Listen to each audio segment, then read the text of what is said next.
नमस्कार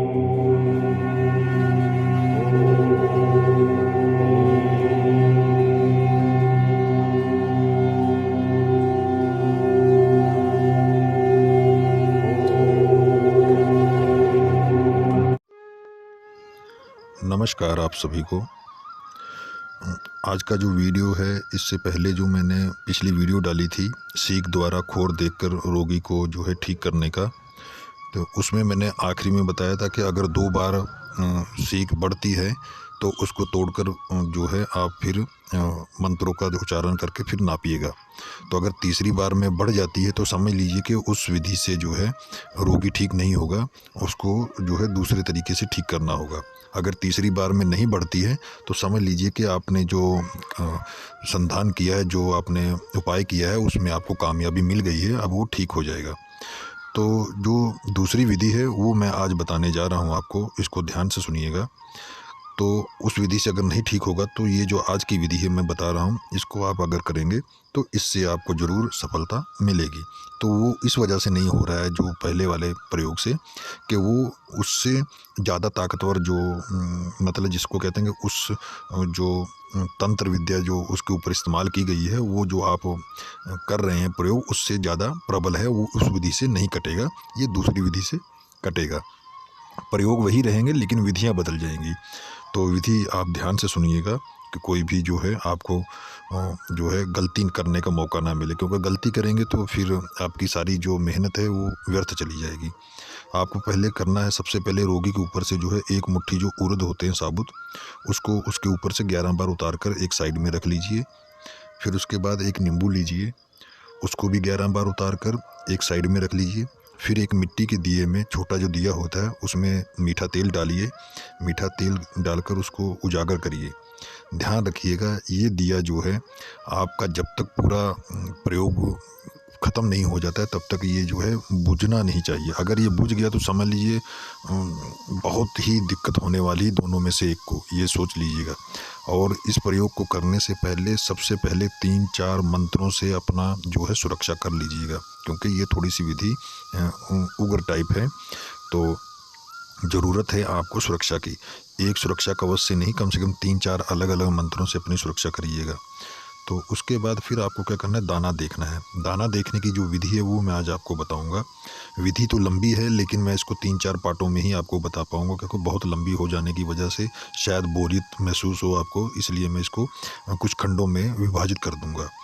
तो आपको क्या करना, जब ये दिया भी जल गया आपका, तो फिर आपको जो है मरही माता के नाम से जो है होम लगाना है। कंडी ले लीजिए गोबर की, उसको जलाइए और उसके ऊपर जो है मरही माता का नाम लेकर वो मंत्रों का एक एक बार उच्चारण करिए। जो 7 मंत्र जो मैंने पीछे दिए हुए हैं उनको जो है आपको जो है एक एक बार उच्चारण करना है, उसमें फूंक मारना है और उसमें मरही माता के नाम से डाल देना है उस आग में जो आपने कंडी जला रखी है। और गुड़ जरूर डालिएगा उसमें, गुड़ अनिवार्य है इसमें, ये अलग विद्या, इसमें गुड़ जरूर लगता है। और बोतल की जो शराब है, जो शराब की बोतल है, उसको भी ज़रूर रखिएगा अपने पास। उसके बाद जो है आपको जो आपने दिया जलाया है उसको आपको इस हिसाब से रखिएगा वो बुतने ना पाए किसी भी हवा से, या किसी भी ऐसी कोई भी नहीं उसके साथ मतलब कि कुछ भी नहीं होना चाहिए। कि दिए की जो लौ है वो आपकी जलती रहनी चाहिए जब तक आप कार्य कर रहे हैं। अगर बुझ गया तो गड़बड़ तो होगा ही बहुत ज़्यादा, और दोबारा से आपको सब कुछ करना पड़ेगा। विशेष ध्यान आपको यही रखना है कि दीपक तब तक जलना चाहिए जब तक कि आपका काम पूरा ना हो जाए। फिर आपको मरही माता के नाम से जो है होम दे दिया है आपने, वो मैंने आपको बता ही दिया है। फिर आपको बोलना है कि हे मेली माता, मेरे सामने जो ये जो अमुक अमुक व्यक्ति बैठा है, इसका जो समस्या है ये अभी की अभी ठीक होनी चाहिए, ऐसा आपको जो है बोलना है। और फिर बोलना है, हे मेली माता कि मुझे सच्चे 3 वचन दो, इस रोगी को इसी वक्त आराम होना चाहिए। ऐसा कहकर जो है आपको मंत्रों का जो है उच्चारण करना है एक एक बार।